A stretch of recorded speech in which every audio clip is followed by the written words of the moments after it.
you're thinking. Don't do it. We'll discuss this more later. I heard that. Don't make me come down off this head. No, there's no such thing as magic. Where would you get such a foolish idea? Ooh, that was a wicked thought. Not that I disagree, mind you, just pointing that out. I say. And on that note, shut up, shut up, shut up, shut up, shut up. Oh, that worked. Isn't this great? I wear this at Halloween when I greet the kids at the door and give them candy. So it's on my head. Hi, and welcome to Painting and Stories with RJ Ogren. Obviously, I'm RJ Ogren, former Disney artist, and I am a full-time artist and an author and an actor. And anyway, I do things like that. The funny thing is, when the kids come to the door, at first they're not sure where the voice is coming from, and then they look up and see the eyes and the opening and closing and the mouth moving, and little kids though that are like 3 and 4 just stand there looking up at me going, they're not sure what to do. Anyway, I try not to scare them. Hey, look what I'm working on. I was working on this last week, except it was up there. See, and she's done up there. So now I'm working on this part. I gotta make sure I get this set again. I just tipped it, and I'm going to put on my glasses so you just get, oh look, you can actually see my eyes. I have much better light now. It's a partially cloudy day, and I was looking out the window just then in case you're wondering why I tilted my head up. When I have full sun, I have to actually pull the shades a little bit. We're getting ready to put some shades in here, you know, the ones that are 2-inch wide, look like wood slats, and then I can control my light better. But this is great. Now, you can see I've got Rest in Peace. I was working on this just before the broadcast, and let me tilt this a little bit this way. Yeah, that's better. There we go. Hi. And how's everybody? I'm trying not to spill my coffee on the timer, which I'm going to start right there. And oh, you got to see my mug. This is Disney Villains. Helps if I do it so you can see it, which is really cool. We've got 2 of these. We've had them for years. And it's like a cup and a half of coffee, just what I need. Yeah. Cheers. Cheers. So it has been a crazy week. You've seen my posts. I'm sure most of you. Hello, everybody that's joining in. Oh, Aaron. Hi, Aaron. And Steve Malloy. Hey, Steve. I need to come by your Malloy's Liquors. I need to buy some more. It makes it sound like I drink a lot. No, not no. But anyway, and Larry from Ohio, hey, and Gail, love the mug. Yes, I do too. It's a great mug. So anyway, and Libby, hi Libby. Libby is our oldest grandson's girlfriend, and Alex. He's just turned 22. We were just up in Wisconsin to visit Libby and Alex, and oh, that's something I did not know, that Libby is an artist and paints, which is really cool. Another artist in the family. And this weekend we have our second oldest grandson, actually Alex's brother, and his girlfriend Samantha are coming down for Saturday night, Sunday, and into Monday. And they're both at Carroll University. He's studying computer science and engineering and gaming and stuff, but he's getting into photography big time, just like Alex is, and Samantha is studying art therapy. So she's taking all different kinds of art courses along with psychology. Just keeps our creative family keeps growing, which is pretty cool. Now, you're wondering what I'm going to paint. Anytime. I am going to read from our second book, Remembering the Magic, and it won't be a Haunted Mansion story this time. Actually, it'll be in the Jungle Cruise. And I'll read another one from that, I think, next week, or maybe not. As we get closer to Halloween, I'm going to read from Design of Fear. I'll read 1 or 2 chapters, well, 2 chapters, one each week from that, and scare you and make you laugh. Probably just neither. No, I wasn't coughing before this started. I must be allergic to you people. And I'll be right back.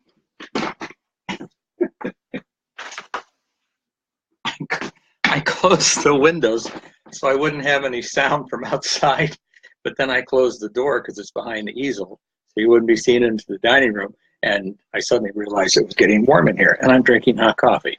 Duh. But anyway, I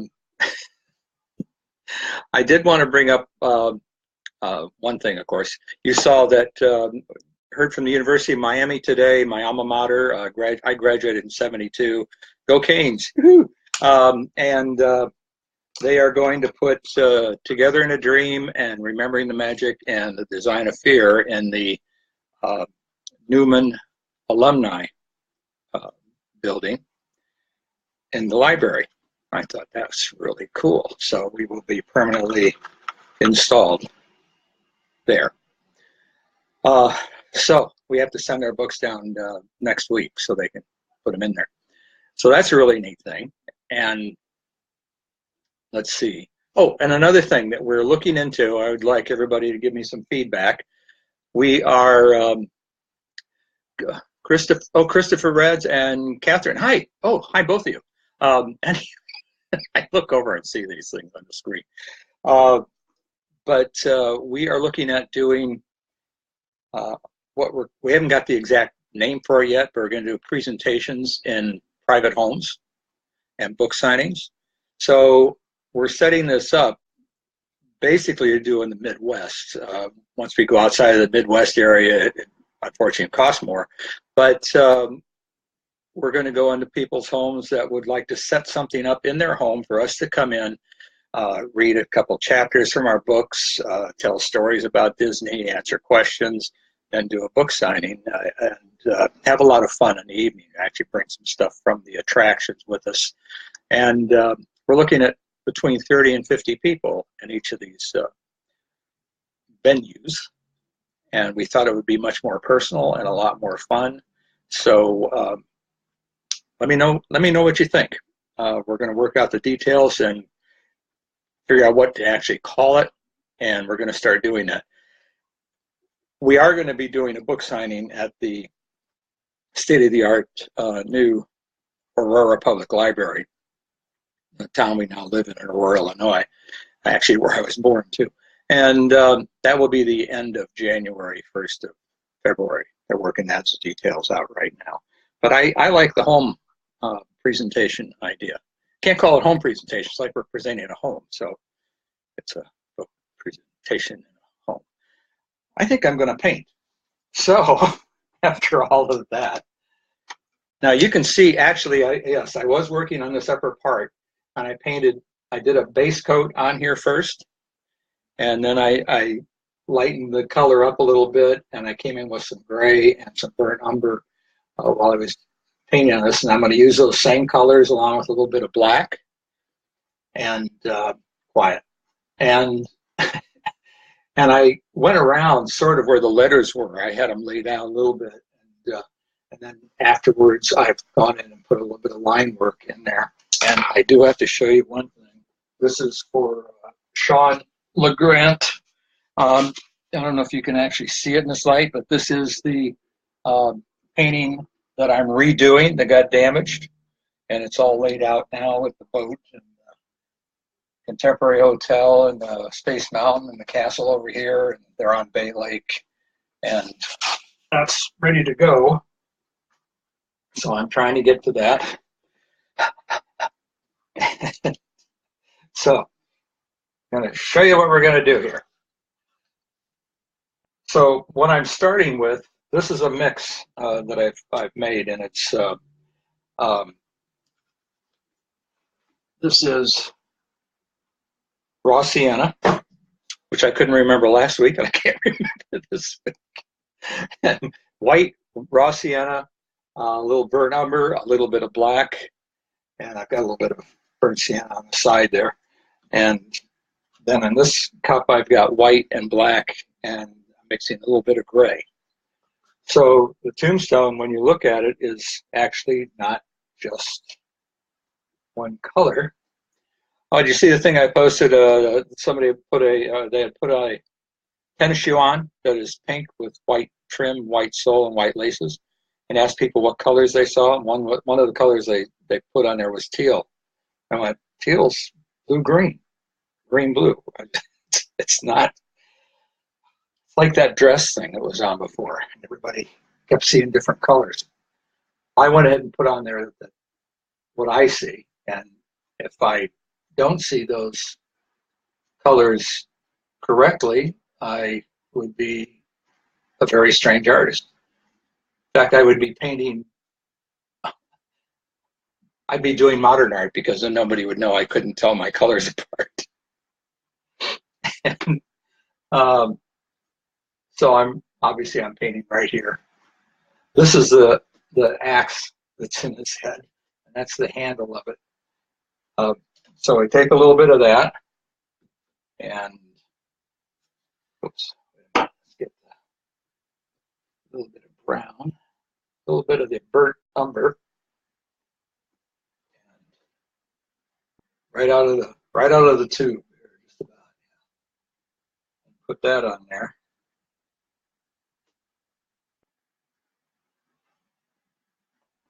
And blend it in. Doesn't need to be perfect. And there's a little bit of gray on here.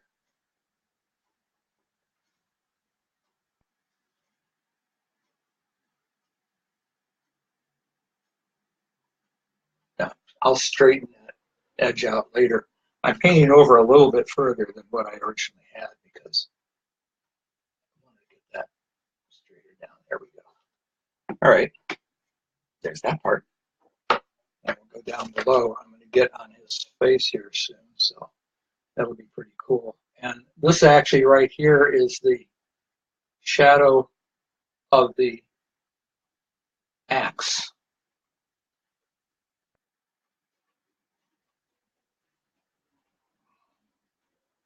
And of course, this is acrylic, so I have to work fast to blend these colors here.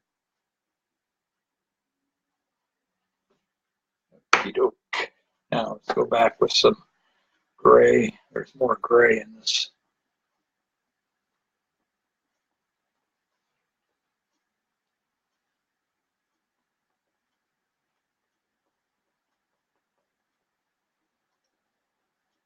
When you look, I'm always, Susie says, we'll be walking along. She said, what are you looking at? So I'm looking at the colors of that tree. I'm looking at the colors of the grass. I'm always noticing colors. And which is good if I want to be an artist. Okay. Wait a minute. Let's do this. A little bit darker gray right here.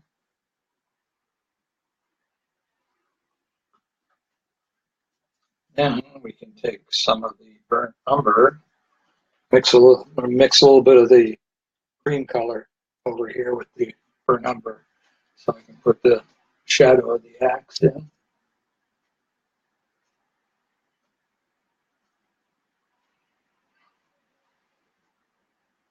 Notice I am not worrying too much about the going into the side area because I'll paint over that. Now I need a little bit more burnt umber.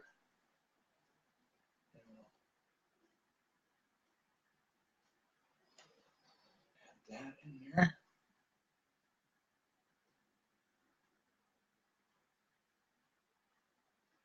Hey, Steve Malloy, if you're still on, could you just have somebody deliver?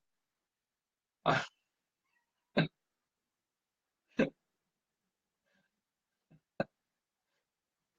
not gonna happen.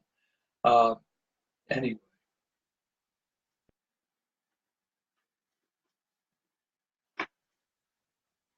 they've got the cutest little boy. I said that. I went, boy, I hope it's a boy. Yes, it is. Okay, that's all we need on that. And clean my brush off with water. I just use water. This is acrylic paint. I use mostly Winsor Newton acrylics. I like the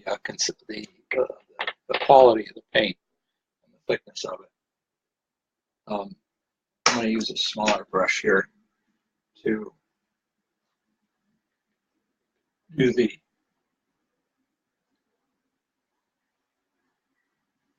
handle.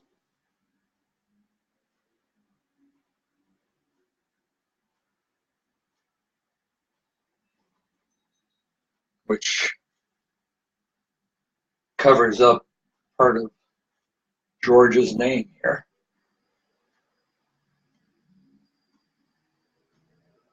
You know, in the Tombstone area of the haunted mansion, there are um, a number of people. Their names are on the tombstone, maybe not their full name, but they're actually Disney legends and people I work with. Mark Davis, um, his name is in there. Wathel Rogers, Wathel's name, and of course Leota, which is very sweet and is not a humorous tombstone. It's just a nice tribute to her.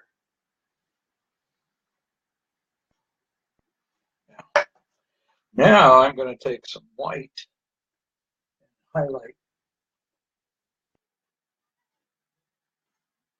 the top of the axe here. I'll blend this in a little bit. I'll have to come back after this is dry and do some more white on here. Because this colors have got burnt umber in them, they take longer to dry, which is good if you want to blend. But it's also annoying if you want it to dry quick, which would be nice if I would do that right now. So now I am going to read, like I said, a chapter, and I got to watch my time, so I don't want to get too far along and forget to do that. So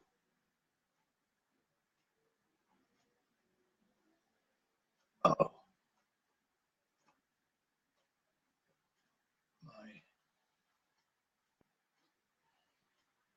My hand is acting up. The one I got shrapnel in.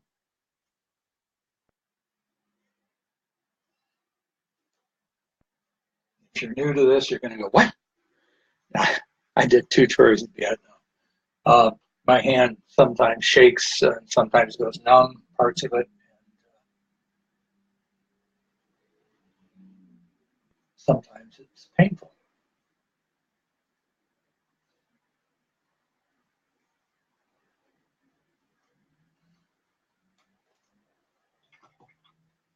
Now, I'm going to use the bigger brush and just blend that a little bit.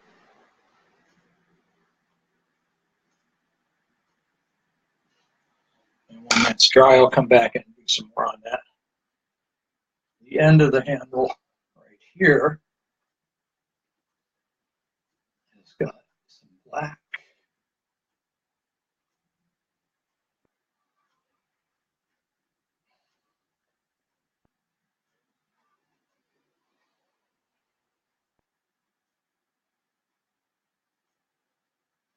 Yeah, all right. Cool. Catherine, good afternoon. Good afternoon to you. Hi. Let's see who else.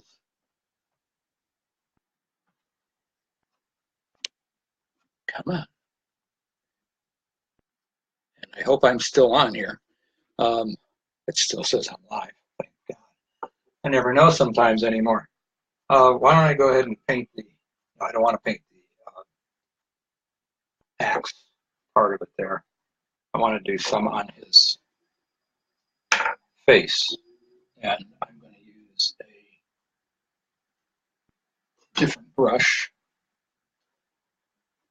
actually smaller. Let's put some on his forehead here.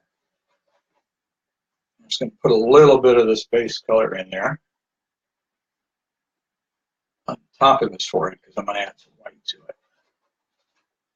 And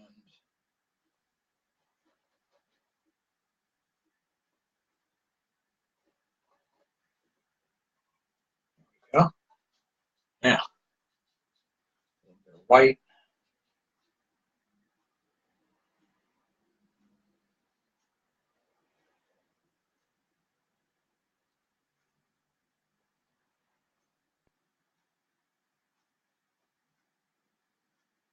I know I didn't paint over here yet on the side of his face. Just hold on. I normally would do that first, but I just wanted to get a little bit of this on here so you can see it. And I got to make sure I'm not talking too softly or you won't be able to hear me. So,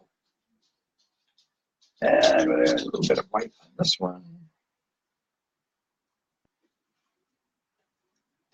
In portrait paint, you actually have in your face above your eyebrows, you get a highlight there from the way the bone is above your eyebrows.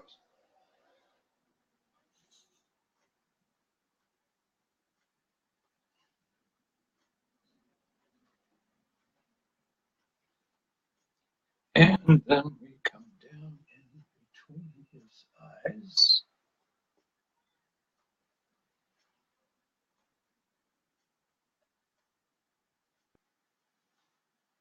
And we take a little bit of the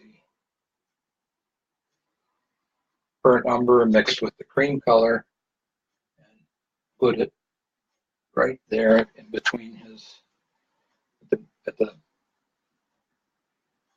bridge of his nose. Is that right? Uh,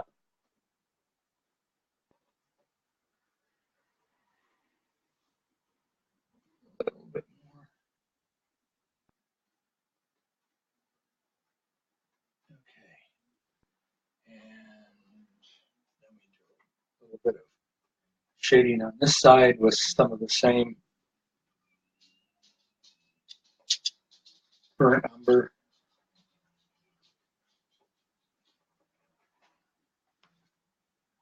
Then we get a little bit more actual burnt umber that's darker, not as much of the lighter color mixed in.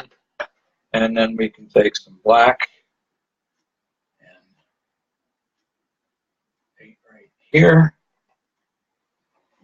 in this temple area, which is also an area that is going to be darker.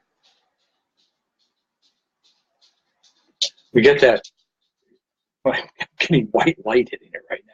But in the temple area, when the light's hitting in such a way, it gets darker there. And then you get the highlight on the cheekbone, obviously the nose. You get it here, although I don't get it there because I really don't have that. I'm actually 22 years old. And well, I've still got a little bit of that on my brush. I'm going to do a little bit of a crease in his forehead here. And another one above that. I love doing these. I do makeup. I used to do makeup. I don't do it hardly at all anymore. I used to do makeup on plays. When I wasn't acting or doing a set, I would do the makeup on the other actors. And I always love to do age makeup. or makeup where they, like we did one play, and I had to show where the guy had been beaten. So he had a big black eye and strange thing. How are we doing on time? Okay. I'm gonna let that dry for a minute, and I'm going to read a chapter. Okay. Well, I know something I want everybody to start doing. I've started this week. You saw yesterday I had Throwback Thursday on the Haunted Mansion, RJ Ogren, the Haunted Mansion Beyond with RJ Ogren, one of my groups. If you're not a member, please join. And each Thursday, I'm going to try. Remind me if it's Thursday. Hey, RJ, where's yours? I'm going to show pictures from the Haunted Mansion, or around the mansion, or in the mansion. So that we can have a conversation going on those. Same thing with the RJ Ogren and Disney. I put one on there that I said, Throwback Thursday. Well, I know it's not Thursday, it's Friday, so I'll call it Throwback any day. And it was a picture of well, the first one on the Haunted Mansion was Suzanne when she went back into attractions and worked at the Haunted Mansions, the ghost host. And the other one was, it was Suzanne and I, the one time we got to be on monorails together wearing our monorail outfits from 1976. I had, by that time, I had been an artist for almost a year in management as an audio animatronic artist. And Suzanne took my place on monorails. And you were not allowed to work in the same place as your spouse. But back then, when we used to have the cast parties, we went for 3 days, the cast parties 3 nights. They closed the park at 7 o'clock, get everybody out of the park, 8 o'clock, they'd reopen it for 4 hours for cast members. And if they were single, they could bring a friend or family members, their whole family. And it was fantastic. And they had to do it 3 nights because the people then running the attractions either were the regular employees that worked those attractions, like Suzanne was on monorails that night. But then the next night we went in to enjoy the party. So anyway, the night that I went out with Suzanne, because I had not been that long since I drove monorails, they let me put on the costume, be with Suzanne, and I actually was driving monorails again. Because it's really scared some people. I haven't done this in a year. Whoa. So that was my last time to drive a monorail. That was just before Christmas. So I have decided that I am going to I'm going to read chapter 19 in Remembering the Magic. And there we go. That's it. And this is a photo I took in the Magic Kingdom 2 years ago for our 50th anniversary. And it was incorporated into the cover, obviously. And the foreword on this is by Bev Bergeron, who all of you, if you remember the Diamond Horseshoe Review, the first 16 years, it was at the Magic Kingdom. It was a great show, and Bev Bergeron co-wrote that show, and he was the magician and the comic relief of the show. So, and I also did a book with him. I illustrated a book of his. So this is the sequel to our first book, Together in the Dream. They're available, like I said, on Amazon. Please buy them. Please read. I feel like one of the late nights. Just buy my book. All right. Chapter 19 is called You Killed It.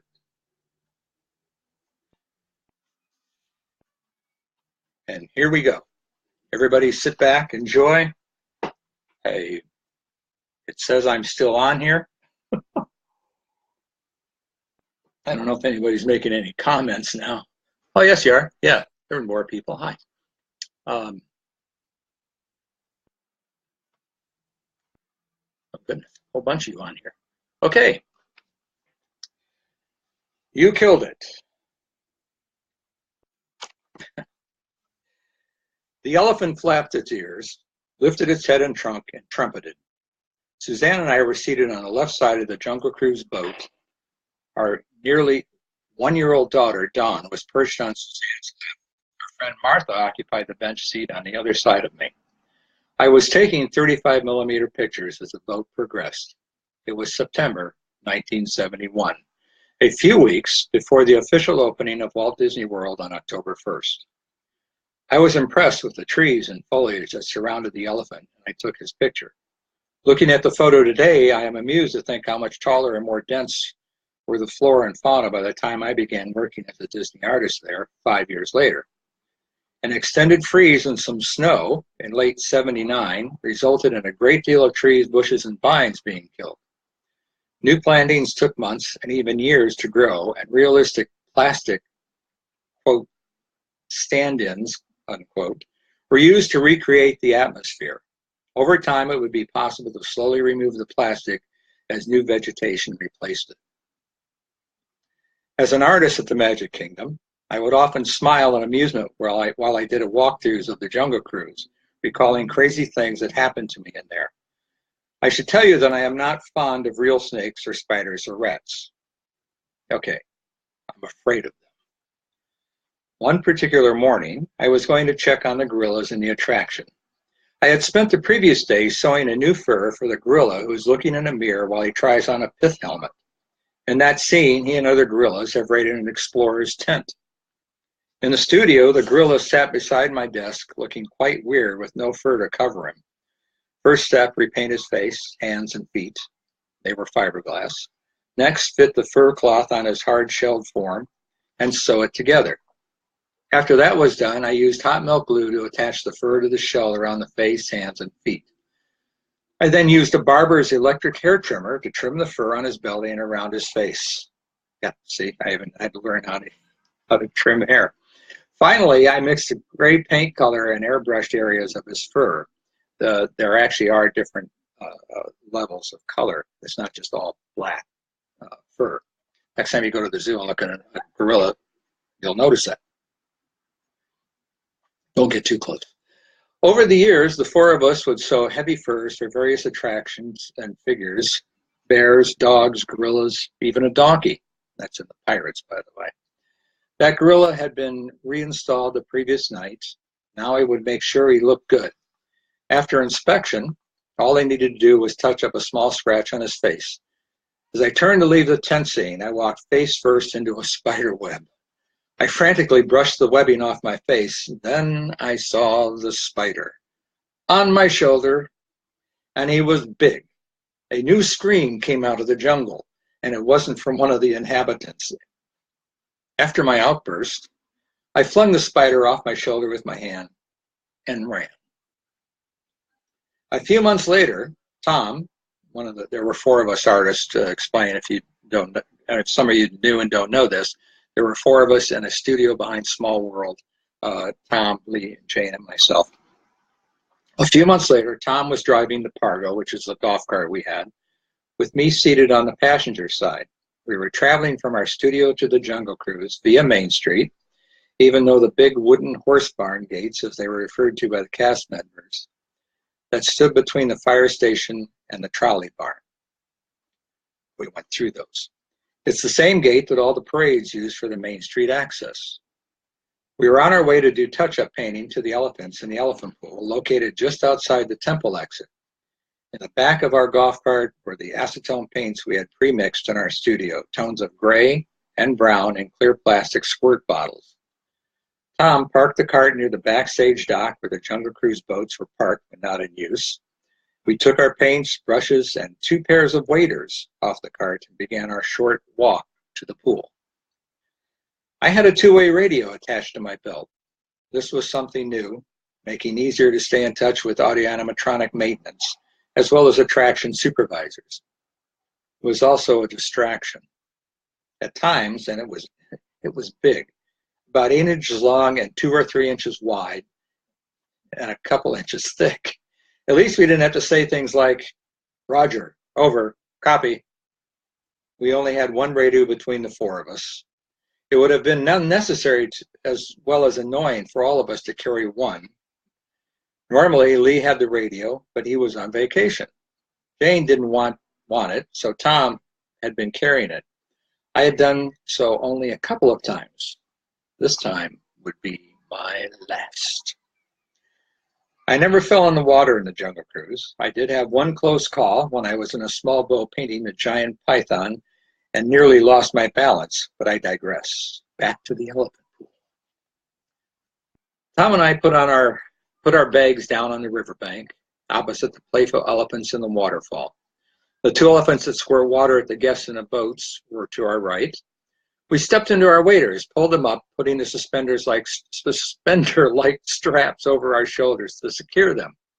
We looked at each other and burst out laughing. This was not a good look for either of us, but necessary. The center of the elephant pool was 3 to 4 feet deep, so we had extra large waders that went up to our chests. We looked like two little kids wearing their father's pants and suspenders. I picked up the radio, which I put down on the ground so that I could get into the waders. Just leave that here on the bank, Tom suggested. No, what if we get a call, I said. We'd have to wade across the pool in these things. I dropped the radio into my shirt pocket. It wasn't a perfect place for it because it was so heavy, but the waders helped hold it in there. We picked up our supplies and waded into the water. A few feet from shore, and the water only up to my knees, I dropped my brushes. Damn, I said as they floated around my knees. I bent over to pick them up. Splash! That sound was deafening to me. No, I yelled in horror. The radio had fallen out of my pocket and was now resting on the concrete floor of the river, 2 feet below. Ignoring my brushes, I quickly reached down and retrieved the radio. I immediately turned it on just as Tom yelled, "Don't turn it on!" Squawk, squeak, squeak. Too late, Tom said. You killed it. What'll we do? I said. What do you mean we? Tom yelled. The radio department located in the tunnel under Main Street was not going to be happy with me. These devices were expensive. Oh, crap, was all I could think of to say. Told you to leave it on the bank, Tom said. Yeah, thanks, was my reply. So Tom said, well, leave it over there for now. Let's paint the elephants. We'll take the radio to repair when we're done. I turned it off and placed it on the bank. The park wouldn't open for guests for another hour, but the figures were already animating and the water was flowing. I retrieved my brushes and carefully stepped over the underwater trough as I waded across to the elephants. The trough was about 3 feet deep and 18 inches wide in the center of the Jungle River and ran all the way through the attraction. The boats had a rectangular-shaped metal rig attached to their hulls that fit loosely into the trough as the guiding mechanism for the boat. Even though the Jungle Cruise cast members controlled the speed of the boat, they did not steer with the wheel they had. They could actually spin that wheel and the boat would just keep going the same direction. We finished our work quickly, and I began wading back to the shore. As I put my materials in my bag, I promptly disappeared beneath the water. I had stepped into the boat trough. My waders filled with water as my feet touched bottom. I tried unsuccessfully to get my head above water, but the weight of my filled waders prevented that. I began to panic. I considered myself a pretty good swimmer, having competed in my high school team and in the U.S. Navy while stationed at Pearl Harbor before going to Vietnam. Nothing I'd ever experienced as a swimmer could help me here, though. I was still holding some brushes in my right hand, so I raised them above the surface of the water and began splashing frantically. I hoped Tom would hear and or notice me above the noise of the waterfall. I was running out of air, and it seemed like forever before I felt hands on my shoulders as Tom pulled my suspenders off, then grabbed me under the armpits and pulled me to the surface. My water-filled waders remained in the water. Now that was funny, Tom exclaimed as I took several deep breaths. Why didn't you pull your suspenders off? Duh, was my clever reply. I felt goofy, so the remark fit. I went down in the water to get my waders, which wasn't an easy task due to their weight. Then we both made our way to the bank. Both of us were soaked. And Tom had swallowed some water when he reached down to rescue me. 2 drowned rats came crawling out of the jungle. We were putting our gear back in our parka when an operations supervisor walked by. What happened to you guys? Nothing. I responded quickly. He drowned, Tom said at the very same time. The supervisor, who knew both of us, just laughed, and laughed even harder when Tom gave him the actual explanation of our predicament. It wouldn't take long before everyone knew, and I would be kidded a lot. Well, it was funny. Before driving back to the studio, we walked over to the stairway door with access to the tunnels and the radio repair area. We went up to the cast member, I'll call him Jack, seated at a desk near the door. Jack looked at us in surprise. What happened to you guys? Once again in unison, I said, nothing, as Tom said, he drowned. Before Tom could say anything else, I handed Jack the radio. It fell in the water. Jack looked me in the eye and asked, did you turn it on? I answered quickly, no, but Tom's yes was just as quick, louder than I was. Jack just shook his head. Sorry, I said sheepishly.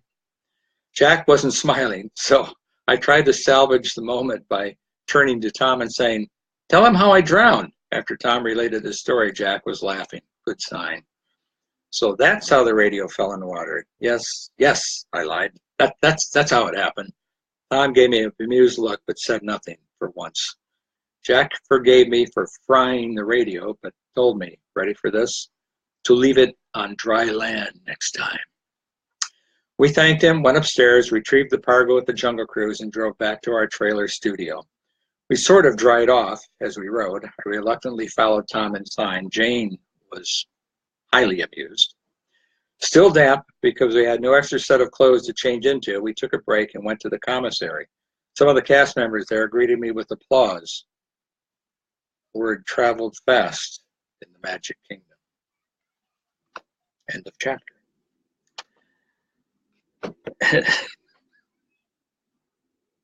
We had a lot of fun there.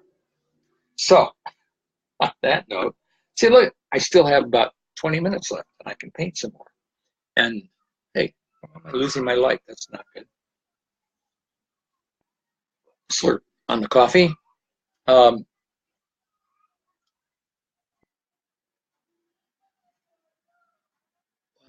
Looking at seeing it all's join. Catherine Ann, all the books are great. Please ask Suzanne to write another novel. Oh, that's very sweet. Yes, she is planning to do that. We are working on our next book together, which is a unique personal history of Walt Disney World. And we're planning to have that finished by spring, which means it will come out probably the beginning of the summer or during the summer. And then she's going to be working on her next novel. So yes, if you all, please, yes, read Suzanne's novel, Ribbons. It's a great story. Thanks for sharing. Oh, thank you, Chad. Let's see if anybody asks a question. Oh, the Jungle Cruise movie is in pre-production with Dwayne Johnson. What do you think? I really hope it's good.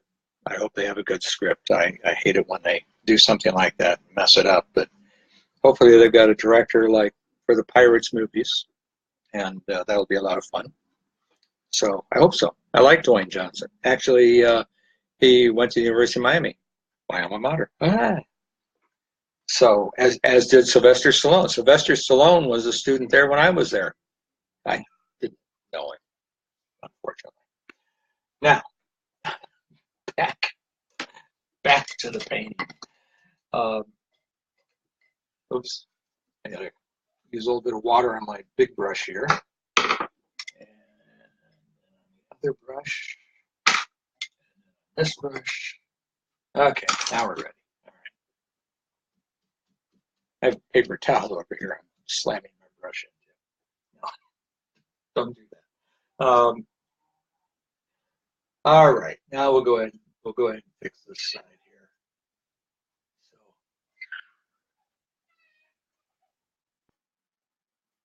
Yes, normally when I paint from front to back and usually from top down.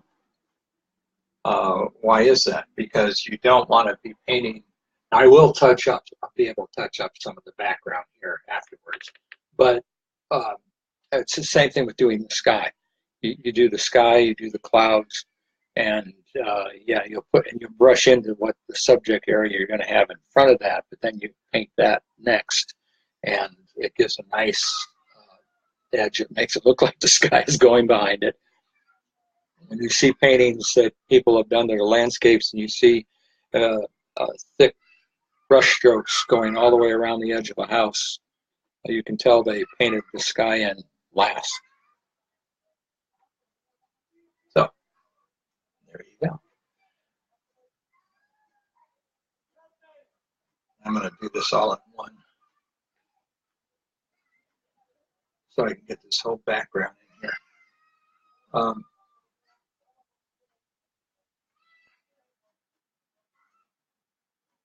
And I paint usually from the top going down, because I don't want to drop paint on stuff I've finished. If I painted down here and I start working with black, and there actually is blue in her dress, cobalt blue for highlights. I don't know if you can, I think you can see it in there, yeah. But then if I drip some onto here and didn't notice it, and it would dry, and then plus if you get it dripping and it dries, and you have to get it off of there, otherwise it sticks out. That's a real pain. So work from the top down. Okay, now we're gonna take burnt umber again and mix it with the cream color I mixed, and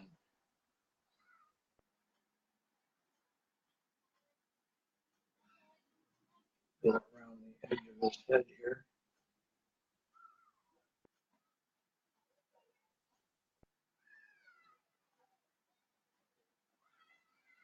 You can hear the kids out playing.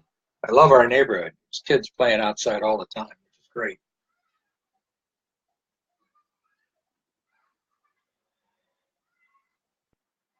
It means they're not on their laptops or their computers or their phones. Yeah. I love the sound of kids playing.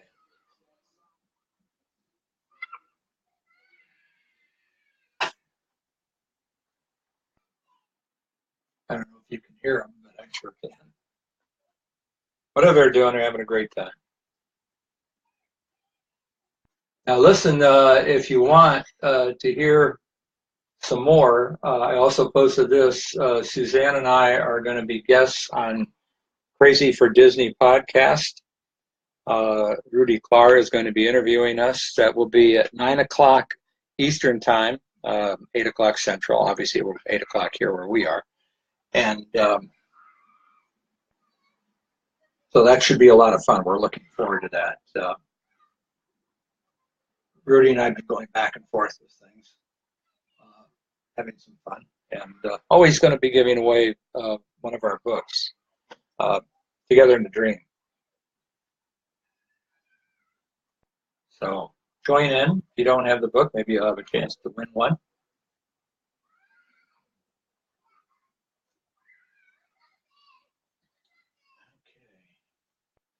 So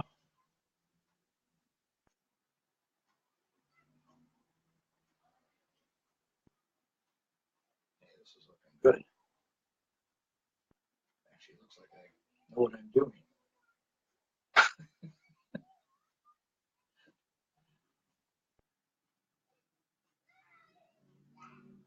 Again, this is acrylics. If you've just joined in, and I'm RJ Ogren, pronounced Ogren. When I was talking to the woman at the University of Miami, she kept wanting to call me Oregon. We'll mispronounce her name everywhere in the world except in Scandinavia and here in the Midwest, because the name is Swedish, but it's a long O, so and it's a G right after that. It's Ogren. So yeah, a lot of funny stories there. Anyway.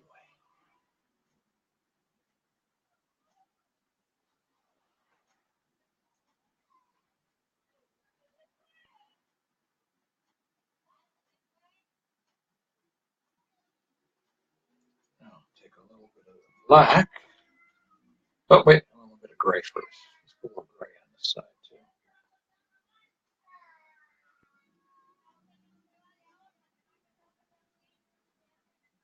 Yeah. A little bit of light gray.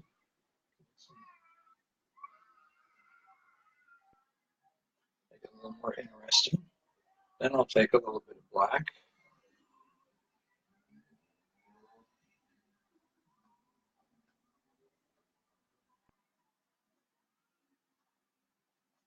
Somebody's got their great car radio too loud.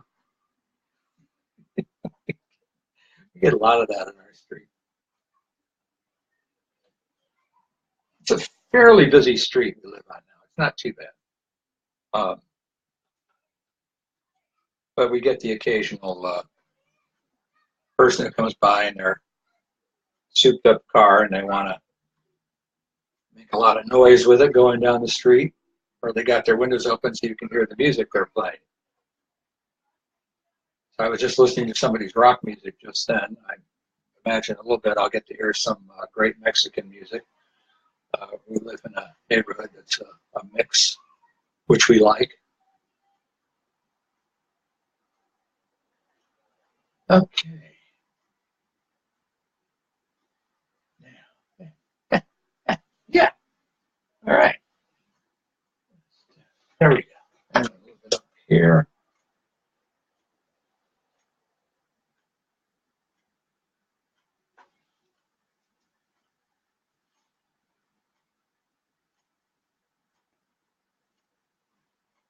There we go. How to paint a tombstone. Now the base here, I'm going to use just a little. That his bust has actually got a lot of white in it. I'm putting a little bit of the cream color in here first. And just a touch of the burnt umber. Okay. And then I'm going to go with some white. Don't want it to be too bright. Just a little bit too much. There we go. Wipe some of that off. Get some more cream. Because the light is shining onto this coming down, and so a surface that is horizontal to everything else is going to certainly pick up more light.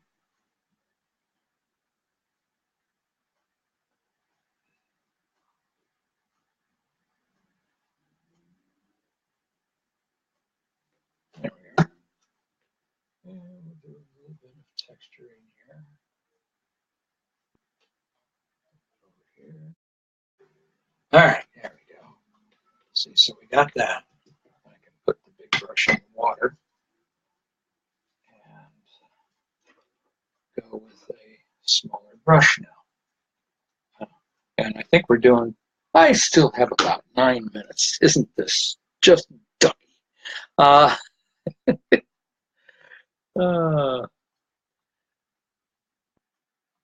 Brad, Julie. Hi, Nick. How you doing? If you joined late, I already read the chapter. You'll have to go back and watch this again. Oh, God, again. Once,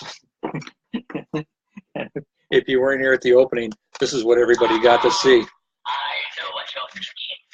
Don't do it. We'll discuss this more later. Shut up, shut up. I wear that on Halloween to give candy out to the kids. They usually never come back. So, okay. Let's do some around his eyes here.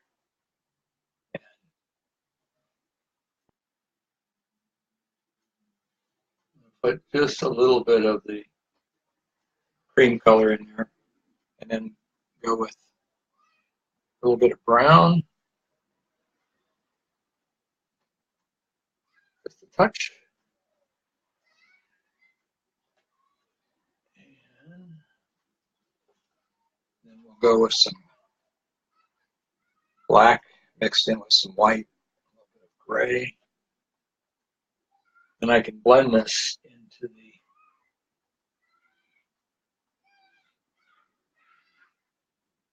cream color that I've got already on there. This guy has very round eyes.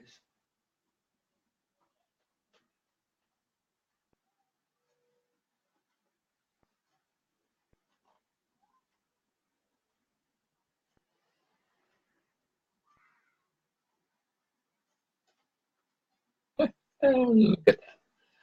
Now we do this one.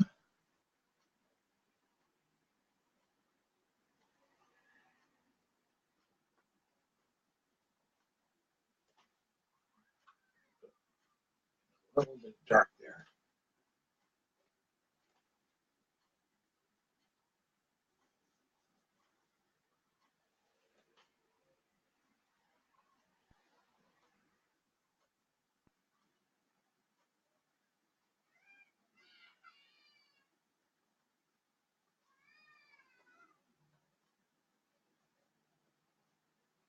There we go.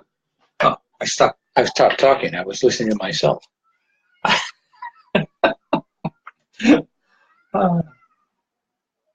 So lighten this up just a little bit right there, and a little bit on this side. It's still wet, so I'm actually blending right on the canvas here. And one of the kids outside doesn't sound happy.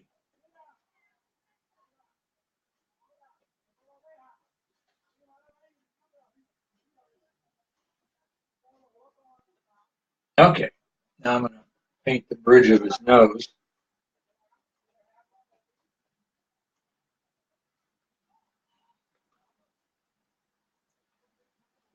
A little bit more brown, a little bit between the nose, between the eyes here. Here's an interesting thing. Do you know that in most people's faces, that the center of the eye lines up with the corner of your mouth, right straight down from the center of your eye. Learn something new every day. Isn't that neat? That's not always true, but usually. And it's normal. That doesn't mean you're abnormal. It doesn't do that.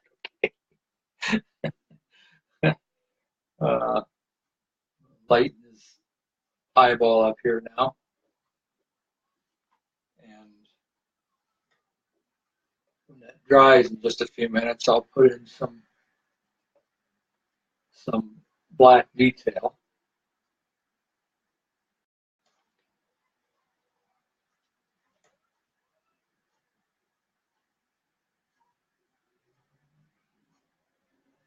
I'm doing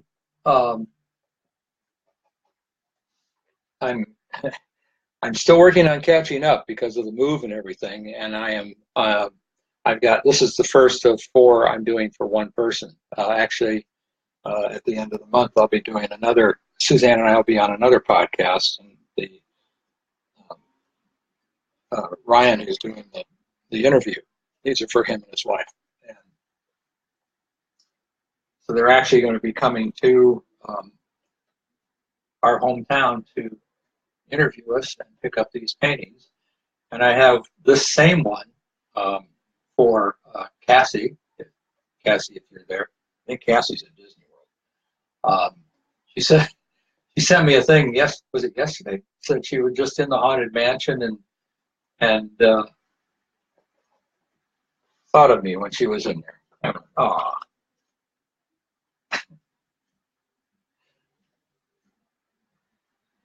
You know what? I'm starting to lose my light. It's getting darker in here.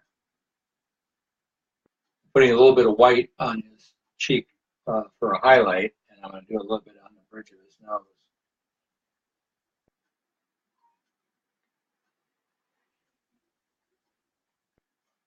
See, that is why I have a light. Well, you can still see it really well. It's just getting darker for me. But I have a light that it's on a gooseneck, and I can bring it around and shine it on here. But actually, when this broadcast is over, I'm not painting anymore. I've been painting all day. I'm tired. Don't make me do it, please.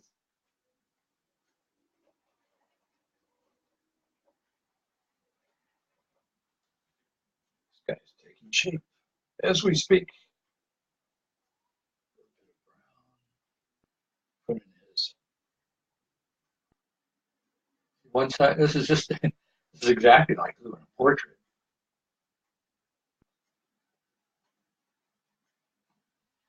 Now, when we had three-dimensional figures, the autoanimatronic figures, pirates, bears, ghosts, and my timer. We at Disney World, we didn't paint the face. Well, it's even on the fiberglass figures like Peter Pan, which are three-dimensional, and in Snow White and the Seven Dwarfs. You had to paint all the shadows and everything and all the highlights into the face to make it look real. If we didn't do it, was like doing makeup for a stage play. If we didn't do that and those lights hit the figure, it would just look flat. It would look like it wouldn't look real. It would look like a mannequin in the store. So we actually literally painted all of this type of thing, like this two-dimensional painting, to make it look three-dimensional. We did that with three-dimensional figures. That included animals too. So when we painted those elephants I was reading the story about, yes, we had two shades of gray, if I recall. Their basic skin color was very thick skin on the animals, especially the elephants. We're talking about that thick. And we put those skins on, and they were a medium gray. And then we painted darker grays. We had other gray that was lighter for highlight. And we also had three shades of brown, sort of umber, and a light, medium, and a dark. And then and the paint dried so fast. I mean, it dried the minute you put it on. So then the only way we could highlight was to dry brush everything. So any layer of paint over another layer that was a highlight or a shadow, we had to dry brush it in. Dry brushing, if you don't know what that is, I'm going to tell you. Dry brushing is you get paint on your brush and then you wipe the brush off on the edge of the can or whatever you're using the paints in, and so that there's not much paint on the brush. And then when you put it on, it kind of drags, and if you do it right, you can put it in there and get a nice dry brush effect, and it blends in. And actually, when parts of this dry and I go back in here, I'll be doing a little bit of dry brushing. Okay, everybody, thank you. I still have my cold coffee and my my Disney mug. I love this mug. Disney Villains. Oh, cold coffee. I'll just put some ice in it, finish it off. So until next week, I will be back next week working on another painting. And I'll read a chapter from another chapter from either Remembering the Magic or The Design of Fear. And let me know what you think about our idea for doing book presentations or presentations of our work at Disney in private residences, where we'd have somebody would host the party. In fact, we have a couple of friends. We're going to see if they want to do it here in Chicago, and they would invite 30 to 50 people, and probably charge $20 each. So it's not real expensive. We don't want that. And we would spend an evening talking about Disney and our careers and funny things and touching things, reading a chapter or two from our books, and then we would also, of course, answer questions and do a book signing. So we thought this would be a fun way to go rather than try to get big venues for doing that. Let me know what you think. Until then, have a great week, and I'll take my talking hat, and I'm going to leave. Goodbye, everybody. See you soon.